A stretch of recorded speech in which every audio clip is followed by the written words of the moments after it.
Hi, Read 516. Let's finish our conversation. Let's talk about the course text. So, if you're in the classroom, some of you might actually have the Consortium on Reading Excellence handbook. It's called CORE for short. It's a blue spiral-bound notebook, let's say, and it's got tons of assessments in it focused on reading. If you haven't bought it already and you do teach it at school, you might want to poke around.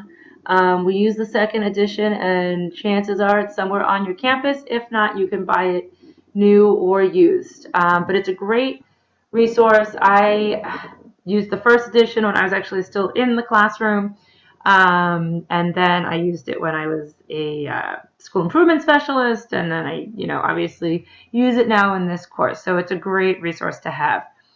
We're going to be using the QRI 5, so that's the Leslie and Caldwell big fat spiral bound qualitative reading inventory. So that's published by Pearson. We don't recommend that you get the digital copy. Go ahead and just get yourself the actual hard copy. It's much better and much easier to use. This will also hopefully become an invaluable resource to you. It's a really good reading inventory, and you'll use it now, and then the great thing is that you use all of these texts again, right? So you'll use CORE in the classroom, and you'll also use it when you take clinic, and then you'll use the QRI now in clinic and obviously out in the real world. And then we have the big beast, the Lipson and Wixon text, assessment and instruction of reading and writing difficulties, an interactive approach. So sometimes it can seem a little bit dry, but it's actually a really good textbook. It's got lots of great information for you, lots of great examples. I think that Dr. Biggs is changing your 511 text. So the good thing is that it used to be that you had 511 and 516, and you had these two monster texts, and they were both like, but I think he's changed the text too, which is good.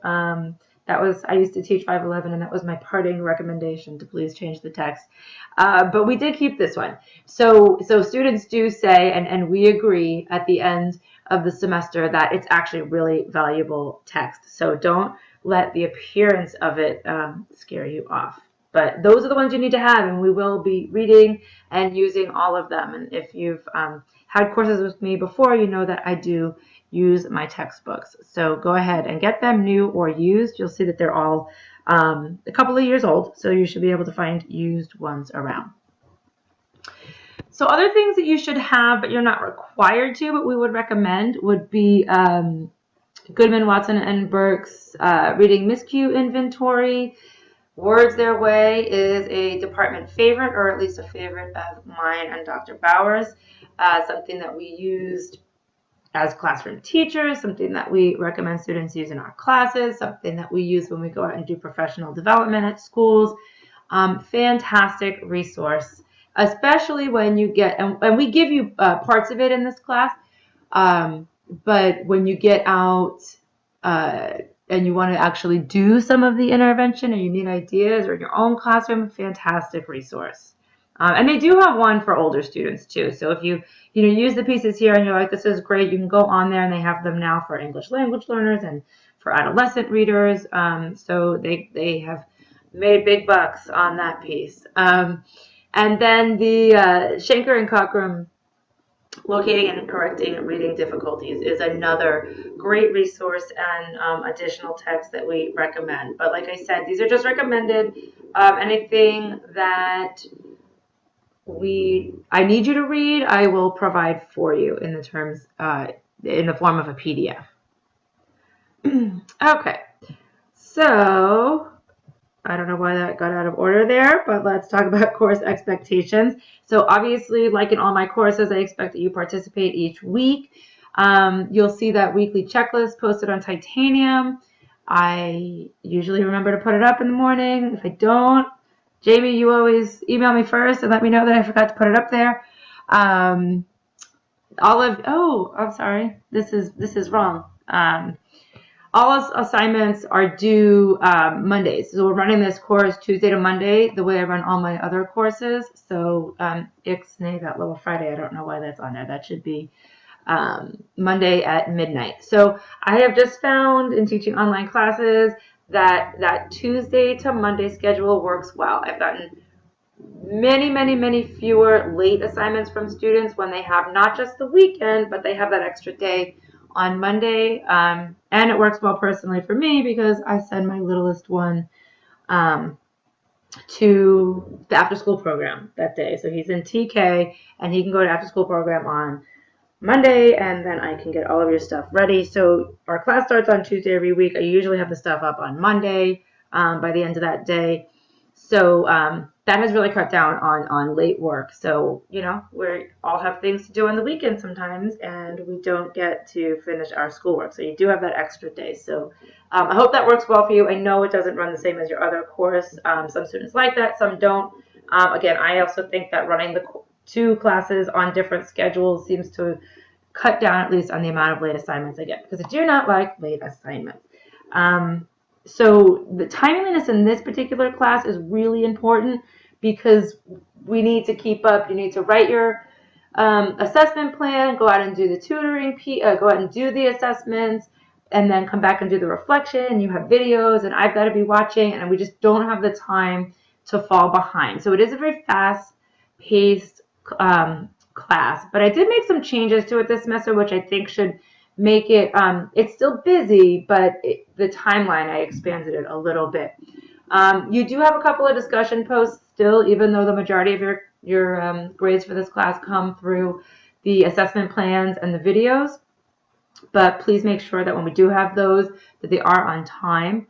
If there's any reason that you need to miss a date, you need to let me know ahead of time, and I can usually work with you. So if I know ahead of time, I just can kind of plan for it in my week, just like you guys. My time is super limited too, so when I open up 516 and I want to grade 516 and I want to see it all, and then I'm missing 2 or 3 things, it's really hard to carve out that time again later in the week to do it. I work like you work. I got kids like you guys got kids. We're all busy, right? So it just works best if we all stick with the schedule. So like in any online class, just kind of general tips for success. So designate a place and schedule some specific times that you want to work on the course. That's what I do, and I found works. I usually have Monday that I plan you guys, and then I usually go in on Thursdays early for my office hours. I do some grading again, and then I get a little bit of time on Friday as well, but I try to keep that pretty consistent. Use that course schedule, the course calendar in there as an overview of all the assignments and the due dates. It's pretty detailed, so I think everything's on there. Make sure you're familiar with everything that we have on Titanium so that you know where to find information and you're not wasting there. Check that email daily.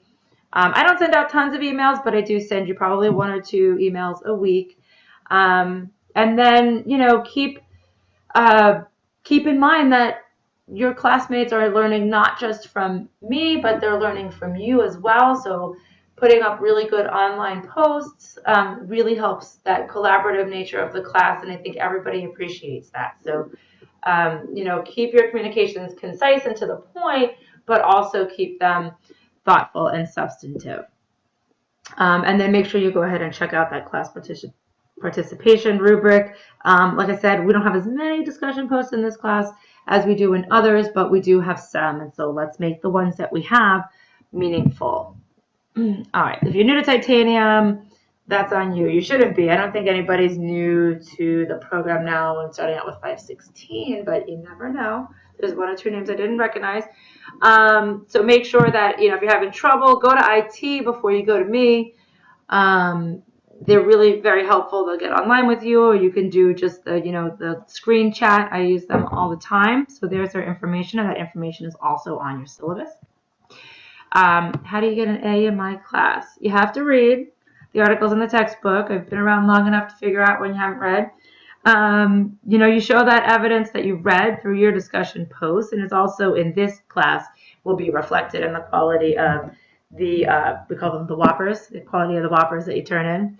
Make sure that you watch the screencasts, right, the lectures, use the rubrics and the samples that are provided. So there are samples. I like to do that in most of my courses, provide you with an example. So go ahead and make sure you look at those and then submit those assignments on time. Again, timeliness is so, so, so important. I really don't like to accept anything after a week at all. And then if it's late, and we've made arrangements, that's another story. But please make sure that you get stuff in on time.